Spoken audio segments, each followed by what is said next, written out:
And hello everybody, welcome back to the channel. Before we do get into today's video, as always, make sure you do drop a like on this video and subscribe to the channel for more Celtic content. So there's a lot to discuss in today's video. Again, it's been very busy with Celtic news the last few days, so we do have a lot to go through a bit later on.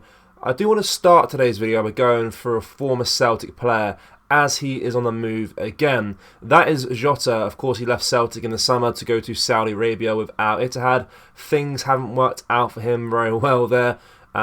He was not registered for their squad due to the foreign player limitations in the Saudi League, and he now looks set to join West Ham. An agreement has been reached between Jota and West Ham. They are kind of just waiting now for the green light for him to fly to London to get his medicals and stuff like that, and they're still trying to agree a deal between the two clubs as well, but personal terms have been reached. On the outside looking in, this is quite a good move. West Ham are sitting sixth in the table. This is not a team battling relegation. This is a team fighting for European places, and I think Jota is at that level. But it makes it quite surprising because he hasn't really played much football in the last 6 months, so it's quite surprising he's getting quite a good move like this. I do think West Ham's a good team to go to. I do think David Moyes is a very good manager, also a former Celtic player as well, got a Celtic connection there, which is quite cool. And I do wish him the best as well. Hopefully he can kind of kick on and do well this Premier League season with West Ham and try and help them get to the Europa League places and stuff like that. That'd be quite a good achievement if you can help them do that as well. Also, he will add a lot of creativity on the wide areas as well. He's a very good player. Obviously, West Ham's football isn't the most beautiful to watch, but they also do the job. They are sitting sixth in the table. So yeah, best of luck to Jota on his move there. Hopefully it all goes well for him. But let's now discuss some actual Celtic players that are at the club right now, as we are set to close in on 2 separate deals, which is quite interesting. So we'll start with Rocco Vata because there's been a lot of noise in regards to his future in the last few weeks. This transfer window has been really heightened up due to people saying that he might go to Italy and stuff like that, or will he sign a new contract at the club. Of course, he scored his first Celtic goal against Bucky Thistle the other day there. Unfortunately, he didn't make it onto the pitch on Saturday against Ross County. He was on the bench, never really got on the park though, probably perhaps due to how uncomfortable we were throughout that game. It wasn't really a comfortable win, so we couldn't really risk bringing on a younger player. But Brendan Rodgers has confirmed that there is an offer on the table for Rocco Vata to sign, and now the details of his contract offer have been revealed in the last few hours per Italian journalist Nicolo Schroeder on X.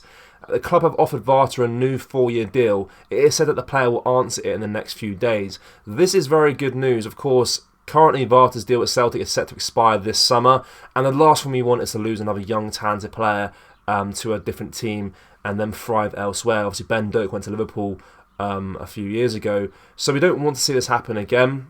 So hopefully Rocco Vata does sign a new deal with the club, and hopefully there's kind of a clear pathway for him to make it into the first team. That's kind of been an issue at Celtic for many years now. So for his sake and for the fans as well, I do want to see some more homegrown talent into the first team. I'm hoping there's a clear vision for him at Celtic if he does sign a new contract. It's all well and good signing him down to a new deal, but you want to see the player progress as well and do well with the club. So hopefully that happens. We'll kind of keep an eye on the next few days, see if he does sign this deal. If not, he may go to Italy. Of course, Como and Bologna were interested in him in the Serie A and Serie B respectively. So there's a lot of interest in this young talent, and we would obviously prefer him to thrive at Celtic beyond this transfer window. Now, the other player that we want to discuss is our centre-back, Gustaf Lagerbielke. Of course, he's very much on the fringes of first-team football this season. Despite an injury crisis earlier on in the season, he didn't really make an impact or didn't really seem to get a look into the team, which was a shame. Of course, besides this last-minute winner against Feyenoord, he hasn't really done much in green and white jersey so far this season. And in fairness, though, he hasn't had too many opportunities to impress. In just 5 months at the club, he has conjured just 9 appearances with the boys, and now January exit does look very, very likely. We discussed this at the start of the transfer window. I thought it would have been done and dusted by now, but therefore that is a pattern of this transfer window really summed up. With incomings, we've been quite slow getting them in through the door. Just 1 so far, Nicholas Kuhn. And outgoings as well. It doesn't seem like we're really doing what Brendan Rodgers said we'll do, which is kind of trim the squad down with all the deadwood players. There's still got a lot of deadwood in our team, or in our squad, sorry, and we've not really trimmed it very, very well. So there is a team that is interested in Gustaf Lagerbielke, and they do want to loan him until the end of the season. This is reported by Anthony Joseph from Sky Sports, so a very reliable source there. And he does say Lecce from Serie A want to loan him until the end of the season. Now the caveat of this deal that's been reported is the fact that Lecce wants Celtic to pay a large proportion of his wages until the end of the season. The question is this going to be a sticking point for Celtic? Obviously, when you loan a player out, you would prefer that the team he's going to would pay his wages for him. It's a little bit cheeky that they want us to pay his full wages. This could cause a disruption in this potential transfer, which is a shame. And if Lagerbielke does stay in Glasgow beyond this January transfer window, it is hard to imagine that he will get much game time. Lecce do sit 14th in the Serie A, so they are kind of around that mid-table area, a mid-table just above relegation zone. Not in the best run of form. He could make a little impact for them, but this deal could be disrupted by the fact they want Celtic to pay the majority of his wages if he does go out on loan to them, which is a shame.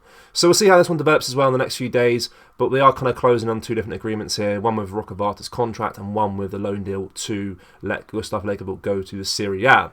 As always, let me know your thoughts on all the things we discussed in today's video down in the comment section below. Make sure you do drop a like on this video and subscribe to the channel for more Celtic content. Thank you, take care, bye bye.